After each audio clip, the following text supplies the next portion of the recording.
Monsieur le Président du Conseil national, Monsieur le Premier ministre, chers parlementaires,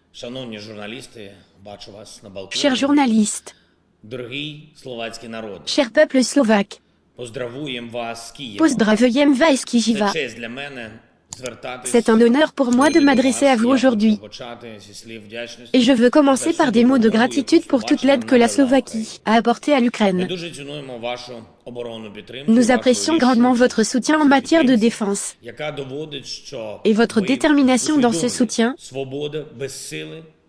qui prouve que vous réalisez que la liberté sans la force est juste un fantasme et rien de plus. Les pays d'Europe et du monde entier l'apprennent de vous. Nous apprécions votre solidarité avec l'Ukraine au niveau de l'Union européenne. C'était le cas avant le 24 février, lorsque la Russie a déclenché une guerre à grande échelle, et c'est encore le cas aujourd'hui. L'année dernière, nous avons signé, avec votre présidente, Madame Zuzana Kaputova, une déclaration de reconnaissance de la perspective européenne de l'Ukraine. L'importance de cette étape n'a fait que croître. La guerre de la Russie contre notre État n'est pas seulement une tentative de s'emparer de notre terre, de soumettre notre peuple et d'effacer l'identité ukrainienne. La Russie est en fait entrée en guerre contre toute l'Europe unie, en commençant par l'Ukraine. Cette guerre est en fait menée par la Russie contre chacun des États qui veulent vivre librement et choisir leur propre avenir. Ils veulent choisir dans quel syndicat ils veulent être, avec qui ils veulent être amis et comment ils veulent commercer. Cette guerre est contre le projet même d'une alliance commune fondée sur des valeurs communes sur notre continent. Quelles sont ces valeurs? Le respect de la vie, les droits de l'homme, l'inviolabilité des frontières et la liberté. Le Premier ministre slovaque, M. Eduard Heger, a été l'un de nos premiers amis étrangers à visiter les banlieues de Kiev et à voir de ses propres yeux ce que les occupants russes y ont fait. La semaine dernière, Bucha et Borodianka ont également été visités par vos collègues du Parlement slovaque. Ils ont également vu de leurs propres yeux le mal que fait la Russie. Des milliers de crimes commis par les occupants russes contre des civils ont été enregistrés dans la seule région de Kiev. Meurtres, tortures, enlèvements, pillages et vols ont été signalés. Les occupants ont essayé de détruire tout ce qui est lié non seulement à l'idéal national ukrainien, mais aussi à la culture. Quel est l'intérêt de bombarder et de détruire des écoles dans la zone où les occupants sont entrés? Ils ont même détruit des écoles. Qu'est-ce que cela signifie? Que nous sommes à l'épicentre de la confrontation de deux idées. Qu'est-ce que cela signifie? Que nous sommes à l'épicentre de la confrontation de deux idées, l'idée démocratique européenne, que la liberté et la vie de chacun comptent, et l'idée tyrannique cruelle, que seule une personne, qui peut soumettre d'autres personnes compte. C'est ce que nous devons arrêter ensemble, tout le monde en Europe. Parce que si nous ne l'arrêtons pas, les troupes russes répéteront les crimes qu'elles ont commis à Bucha et Borodianka, sur le territoire de tous les États, qu'ils peuvent atteindre, en particulier sur le territoire de votre État. Donc le premier et principal outil pour gagner cette confrontation est les armes. Et je peux dire, au nom de tout notre peuple, que les Ukrainiens se souviendront toujours comment la Slovaquie a donné à notre pays à un moment crucial, ce qui nous a vraiment aidés. Et il y a un potentiel pour continuer cette coopération, en particulier dans le domaine de l'aviation, avions, hélicoptères.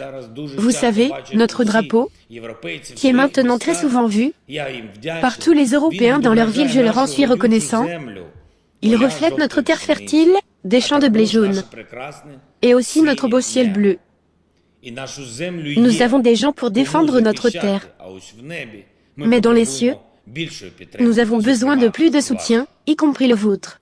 Le deuxième outil, ce sont les sanctions contre la Russie. Le deuxième outil, ce sont les sanctions contre la Russie, avec l'utilisation d'armes efficaces. Par nos forces armées, les sanctions créent une protection vraiment fiable pour l'idée européenne.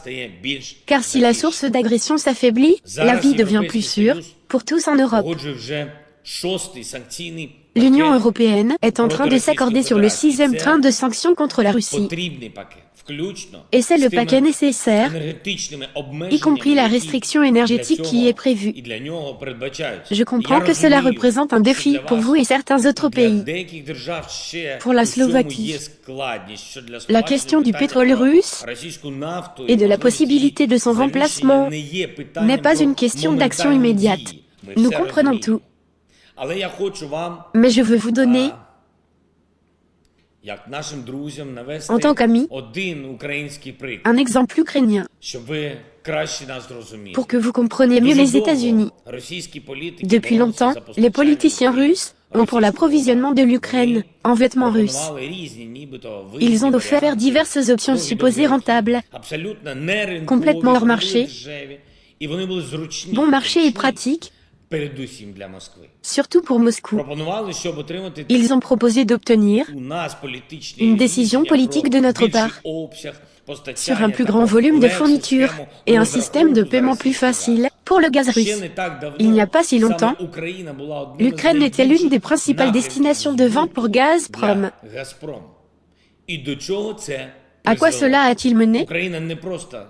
L'Ukraine ne dépendait pas seulement du gaz russe, mais aussi des décisions politiques russes. Et toute tentative de se rapprocher au moins des conditions du marché en matière d'approvisionnement s'est soldée par des guerres du gaz et finalement par un accord sur le gaz cautionné qui menaçait directement notre souveraineté. Les politiciens ukrainiens ont également joué pendant longtemps avec la question de placer la mer Noire russe. La question du placement de la flotte russe de la mer Noire sur le territoire de l'Ukraine, dans notre Crimée. En particulier, ils ont parlé des conditions du soi-disant bail pour la flotte, en y associant la question du gaz. Il semble qu'il puisse y avoir un avantage pour l'État de la fausse réduction sur le gaz russe lorsque la flotte russe reste sur le territoire ukrainien, alors que cette flotte n'était qu'une couverture pour capturer un territoire. Un parapluie pour délivrer des passeports à notre peuple par la Russie, notre peuple en Crimée, pour la propagande et l'annexion rampante, qui ne pouvait être achevée que par l'invasion. Et c'est arrivé en 2014. C'est ce qui s'est passé dans notre histoire. Et c'est ce que je conseille à tous nos amis qui peuvent, parce qu'au moins 1% plus dépendants politiquement de la Russie, d'éviter. Nous avons été les premiers, à savoir la Russie rompre les accords, quand elle a simplement arrêté, qu'elle ne les aimait plus.